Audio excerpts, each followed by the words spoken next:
Hello. I'm so happy to be here with you. This is sort of just like a putting the toe in the water. It's my first video that I have done through Substack, so I'm just sort of feeling it out and seeing how it's gonna go. So today I'm just gonna be reading the essay and doing like a little introduction about what I'm wanting to bring through and connect with you so you can see my beautiful face and we can connect in that way. And I'm excited. My name through Substack is Eris Estella Celine Snow. So yeah, I'm so happy to be here. What's up? Thank you for being here too. If you're watching, I'm so happy. This is going to be called Defense Against the Dark Arts, a little play on Harry Potter because I love Harry Potter. And this is part 1, and I'm calling it The New Rebellion. And I have little videos throughout this essay as well of just my own evolution. They're just videos that Apple gives me. And I love them. They're so cute. And I feel like they really show my personal evolution, and I'm not going to be sharing about anything that I have not experienced myself. So yeah, they're like just spread throughout, and we're all talking about the same thing, okay? And it can be at the very least partially summed up under the umbrella of it's time for us to get out of victim consciousness, okay? And it sounds harsh because like a lot of us really were victims, we really were, and it's so hard. But this is a consciousness shift. And that's where we are. Like, that's the new rebellion, right? Like, the new rebellion is a shift in our consciousness. So we're not getting anywhere through victim consciousness. Like, it's keeping us in the loop. Just like it's a lot about the micro macro too, right? When you're doing self work, you'll notice when you get stuck in the loop, right? And that's the victim consciousness loop. And it's called a loop because you don't ever get anywhere. Okay. So we gotta like get out of the loop and into the spiral. Okay. So it's time to stop projecting. It's time to go within. It's time to be honest with ourselves, which can be really hard because of shame culture. It's like, it's a big thing to be like deeply honest with yourself. Okay. It's time to mature. It's time to grow up. It's time to bring the collective unconscious into consciousness, right? We want to become aware that we are a collective, and it's not like a beehive or something where we're going to be, you know what I'm saying? Like, we have to look at the nuance here, and it doesn't mean that we're going to get clear. We're going to get clear on what it means. But first of all, what it means is we have to see each and every one of us as inherently human.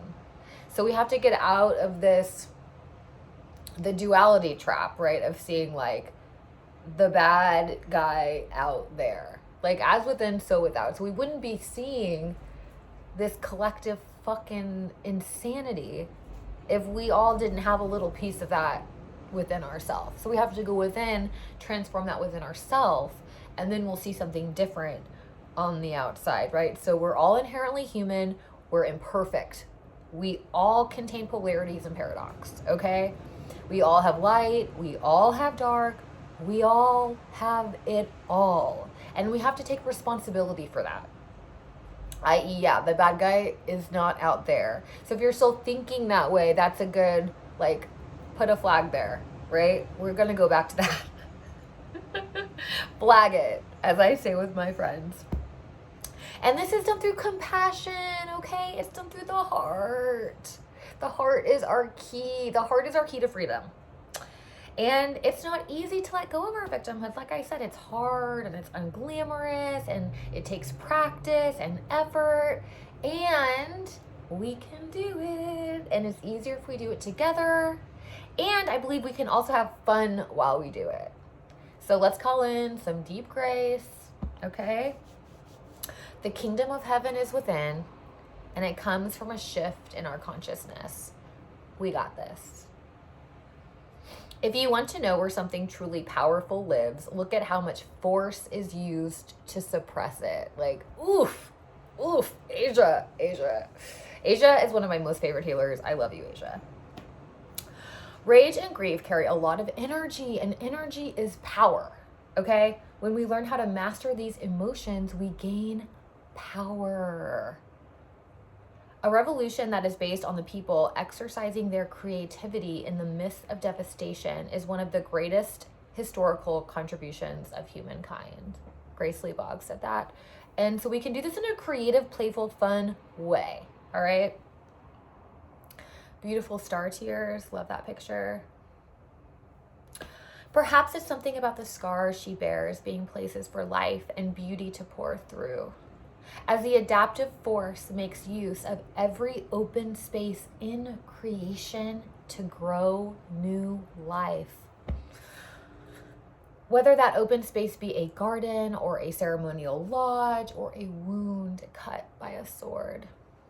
That's a mother that's a little different than the removed, detached, all benevolent divine that bestows edicts from above. That's a fierce mother. That's a mother that defends her children. That's power. That's potency. And potency recognizes potency. Potency waiting to pour through those scars. Trauma births a multiplicity of outcomes, not all of which can be dichotomized as bad. Sometimes trauma can transform into power. And that is from the Emerald podcast. Highly recommend. He's amazing. The micro macro, as within, so without. So this is my introduction for a new bi-weekly paid video series through this Substack portal where I will be sharing more in depth on all things life. I'm thinking of it as an ode to celebrating aliveness in a world that wants us to be robots, okay? I'll be sharing all kinds of different rituals for connecting in with the inner child, releasing old stuck and stagnant emotions and limiting core beliefs, navigating the waves of grief, ancestry and lineage healing, including connecting with the dead, which is very cool, inner tracking, knowing your parts and your lenses and like what lens you're looking through to be aware of that. It's really important. Setting up your psychic system and knowing and understanding your specific nervous system. We don't all have the same setup. And connecting all of this inner world mapping in with astrology, the greater cosmic cycles, Christian mysticism, metaphysics, the unseen, the occult, understanding both the light and dark magic arts so that we can be aware when dark magic is being used. And also weaving in mythology and symbolism, the power of story, and how it's really not personal, okay? It all plays together, my friends. We don't always get what we want, but sometimes we just might find we get what we need. The Rolling Stones, of course. And have you ever noticed that your thoughts are the ones who make you cry? It is my belief that what is preventing us from connecting to our true source of power, our connection to our spirit and source itself, which is cosmic consciousness, our new level of consciousness, right, that we're moving into, is of course fear. And also I feel like the root of this fear, I believe, is feeling incapable of being with what might come up, right? So we're going to give ourselves what we need to feel confident in our ability to be with whatever it is that comes up. So then that way we have strength, right? Inner strength, inner trust. That's what we need.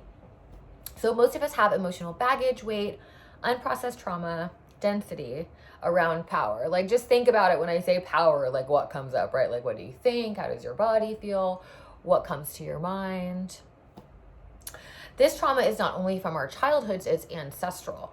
It's from other lifetimes. It's collective. It's heavy. It's so heavy. And it's weighing us down, keeping us from moving, growing, changing, and creating. So we also want to be sure to only take on what is ours. We're not here to process it all. And this is why we want to know ourselves deeply, not only for the obvious reason, but also to know like what is not ours. Okay?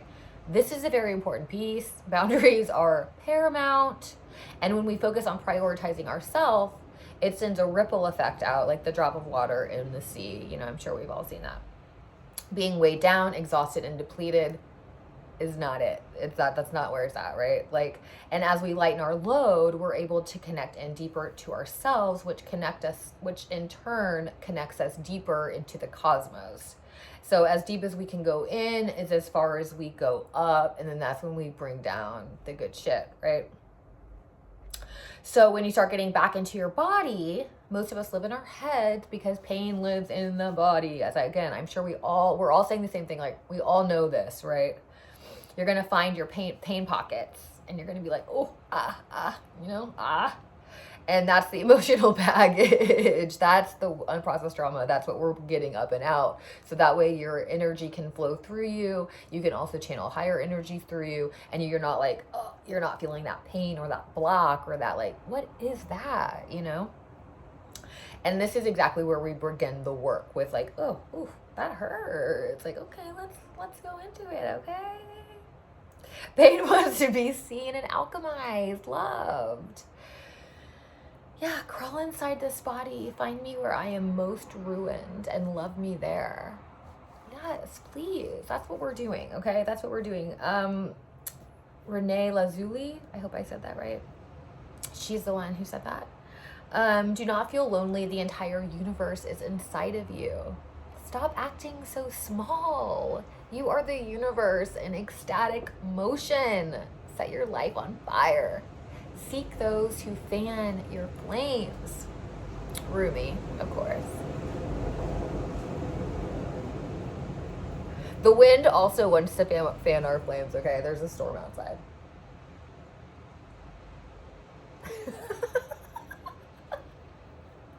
Metaphor, okay? Neptune into Aries vibes. There is a storm outside. Okay, then there's another one of little video essays or a little video collage, whatever, story. I want to fan your flame, baby. We're in times where it's imperative for us to be connected to ourselves, to our hearts, to our souls. We need to be who we truly are. We are entering into a stage where no one else can tell us what to do, really, you know, or who we're here to be. It's coming from the inside. We've got to be aligned within and listen to our inner compass. So we're going to be learning about tools so that you can do that. It can be overwhelming, especially if you have a lot of trauma. Old emotions can like whoosh, take you over, and then you lose your wise self. So we're going to be learning tools whenever we get overwhelmed to bring us back into center, right, into our hearts, into our bodies, so that we can be, get clear on what we're needing to be with ourselves in that, and not collapse or react or, do something to like burn down our whole lives, which I've done that like all, I've done it. Okay. I've done it. Yes. So it takes skill and practice, especially in this world where most of us have been taught to go against our instincts since birth. Okay. I wonder why. We'll be going into all of that in the next essay, so don't worry. We're going to be going into it. The beginning. I'm calling it the beginning. Okay, so in these times where distractions are at an all-time high, staying connected to yourself takes not only courage, but commitment, devotion, and daily dedication. So it's a daily practice, every day, every fucking day, okay? And that took me a long time to really get on board with, but it really is.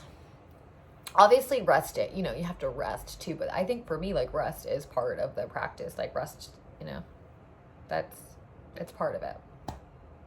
So we want to keep our childlike wonder, joy, play, okay? And at the same time, we want to know the truth about the world. We want to be aware of the truth of the world. We want to know the basic laws of the universe, how this reality works, and our physical body, and how they work together. And we want to also be familiar with the world of myth and symbolism. This will not only help us connect in deeper with ourselves and recognize when symbolism, this will help us connect in deeper with ourselves and recognize when symbolism is being used inversely in the media. Okay, so we want to be sure, we want to be clear on what we're connecting with, what stream we're connecting with. Okay, we want to be connected with the natural stream of things. So with this new bi-weekly video series, my intention is to bridge these three worlds: childlike wonder, universal law, which is truth and power, and symbolism and story. Another little video collage. Okay, so on losing touch with our imaginations as grown-ups. A great study for this is the movie Hook. I'm going to be prescribing many movies, okay, and talking about the symbolism in them. I love the movie Hook as an analogy for reclaiming the imagination. Hook is a play on the classic tale of Peter Pan, the boy who never grew up. But in Hook, he does grow up. And in his adulthood, Peter forgets his imagination. He forgets his spirit. He forgets his inner child. In the movie Captain Hook, an amazing villain, and in my opinion, one of Dustin Hoffman's greatest performances of all time. He's so good. So good. Captain Hook steals adult Peter's children. And you could also think of this as a way of portraying the loss of your own inner child, or maybe like an inner protector that's like, you know, hiding your inner child away, you know? And in order to get his kids back, Peter has to remember who he is. And with Tinkerbell's help, who is a fairy, and the guidance of the Lost Boys, he goes through 3 days. 3 days. You'll notice the 3-day thing is huge, so we'll go into that. He goes through 3 days of rigorous but playful training on physical, mental, emotional, and spiritual level. And through this play training, Peter finds his inner strength and the courage to face his fears. He remembers his imagination. He relearns how to fly. He battles Captain Hook and he saves his kids. So again, we want to try to remember to look at all of these stories as portrayals, as different parts of the self. And in my opinion, it makes it way more fun and interesting. And it's a way to do some inner work while watching a movie. What's easier than that, okay? Like, I'm a big fan of making it as easy and as fun as possible. So Pan is the god of the wild. He is associated with the green man, who is a symbol of spring and rebirth. And we have some pictures of Pan. The green man is believed to symbolize the cycle of life, death, and rebirth. The symbol of godhood within the male and its relationship with the transcendent life force of our goddess, the female expression of divinity. He is a pagan symbol who heralds spring after a long winter and the renewal of lush vegetation. But someday you'll be old enough to start reading fairy tales again. C.S. Lewis. You can be very wild and still be very wise. Love me some Yoko Ono, okay? One of my favorites. Okay. So in order to get back to your childlike wonder, joy, and awe, your spirit, you're going to need to clear out the blocks like we've been talking about that are preventing your spirit from flowing through. Blocks look like the unprocessed trauma, stuck emotions, false limiting beliefs, fear, shame. We're getting it up and out. These kinds of energetic holding patterns are like clogs in your energetic system. It's blocking your spirit's flow, preventing you from being the full whole you. I pretty much already said that. Depending on where you are with it, I'm a big fan of releasing the emotion without needing to go into the wounded story. Okay, we don't need to go into the story, especially if you've already been over it. It's like, that's the loop. We don't need it. We're not re-entering the loop. Or if we do, we're wanting to pop out of it. So the focus here is going to be on getting the old stuck emotions out. Fear, panic, terror, shame, grief, up and out of our body so we can move freely once again without the wounded story. We are separating from the wound, okay? We are not the wound. We are not the wound. Just know it, okay? You are not the wound.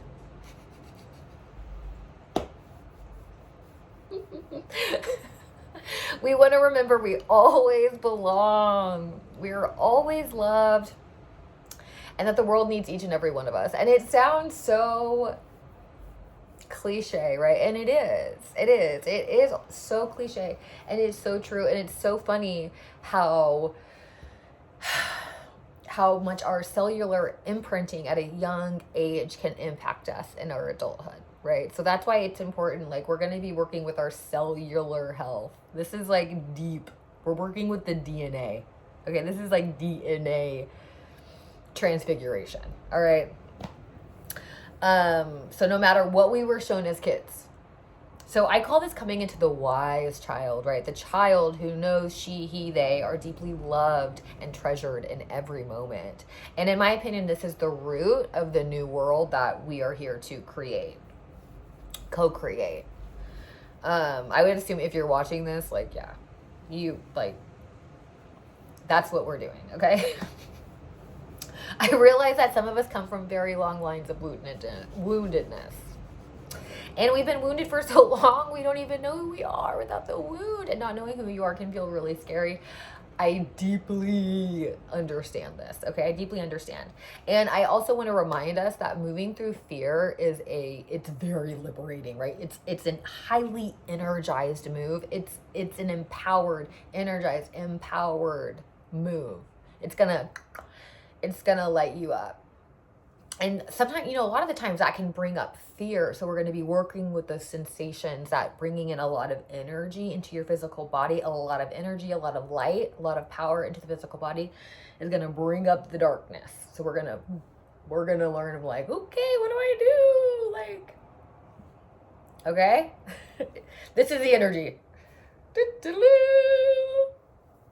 So, and also remember, fear and excitement aren't really far apart. So using our breath, moving our bodies, going outside to sink in during times of anxiety does wonders. Sometimes it's like the littlest, simplest things, and it's so funny, It's like, wow, that was really easy.